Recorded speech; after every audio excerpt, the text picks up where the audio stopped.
This is an image from the Great Dane Graphics website. It's A-0172, and this is one of our Oki data files, or one of the Inkjet / laser printer files that we have. It has no soft edges. It's got hard edge artwork and graphics, so it works really well for that decorating technique. So what we're going to do is we're going to create an image here. We're going to add some type to it real quick in Photoshop, and we're going to get our underbase, or our vector clipping path, ready for the Oki data drivers. This is the image. We just opened it up. Let's go to the image menu and come down to image size, so we can see what we're dealing with. We're at 14 inches wide by 15.3 inches tall, and our resolution is 300 pixels per inch. So that's going to tell us where we're starting from. So I'm going to hit OK to this. And what I need to do now is I need to reduce the size of this image. So if I go to the edit menu and come down to free transform, I'll get these adjustment bars. So if I click on this corner part, hold my shift key to constrain the proportions, I can go ahead and change the size of it. So if you notice that little box, it's got the width and the height there. What I'm going to do is I'm going to go down to somewhere around 8 inches, because I have a 711 white toner printer here in my office, so I have to print it to that size. Once I get it down to the size, the 8 inches, I can hit the return key or just double click inside this shape, and it'll set that. So now what I'm going to do is I'm going to reduce the canvas size. So if I go to my crop tool here, I can make it fit. So I'm going to do this, just kind of come right to the top there, get rid of all this extra space here. And now once I get the size down that I like, I want to double click inside it again. Now we're going to go to image menu, image size, and we're at 8.5 wide.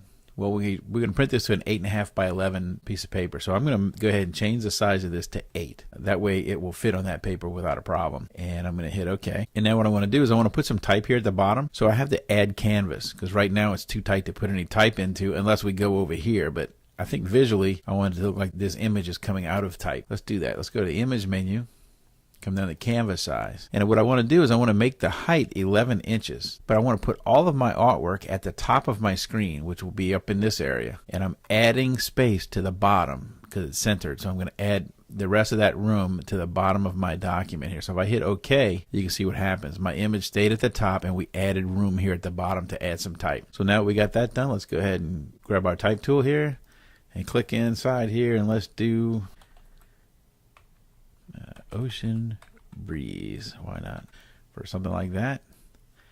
Now it's bigger than my document, right? So what we need to do is we need to make it smaller. I can do that several ways, but the easiest way is just to go right back up to the edit menu, come down to free transform, and that'll give me my binding box. Hold my shift key to constrain proportions and bring it in here like that.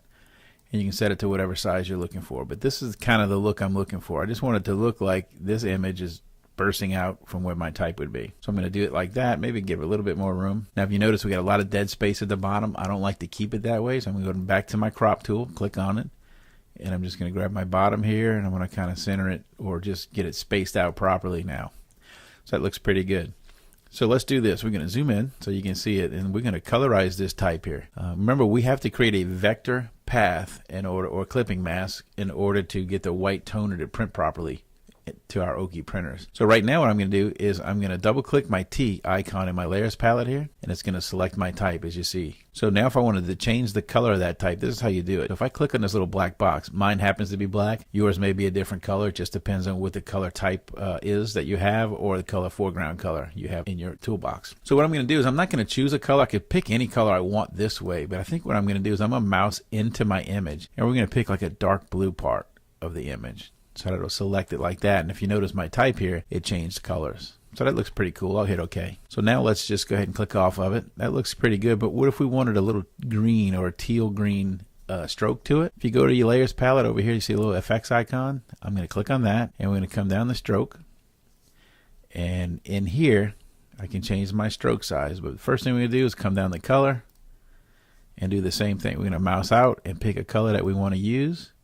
I think that looks pretty cool. We hit OK, and we make it a little thicker like this. But see, it's positioned on the inside of my letters. That's why it's starting to, I'm going to zoom in a little bit so you can see this. It's starting to squeeze into the edges. Well, we're going to position this stroke on the outside of my type like that. That looks pretty cool. So I'm going to hit OK to this. And now I'm just going to go ahead and, if I'm going to hit Command 0 or Control 0 on your PC to zoom back out to see the full size. And now we have a layer style. That's what that's called on our image. So I'm going to twirl it up like this just to hide it. All right, so now we have a cool little image. Now we have to make it work for our Okidata print drivers to recognize. In the next video, I'll show you how to make that vector path.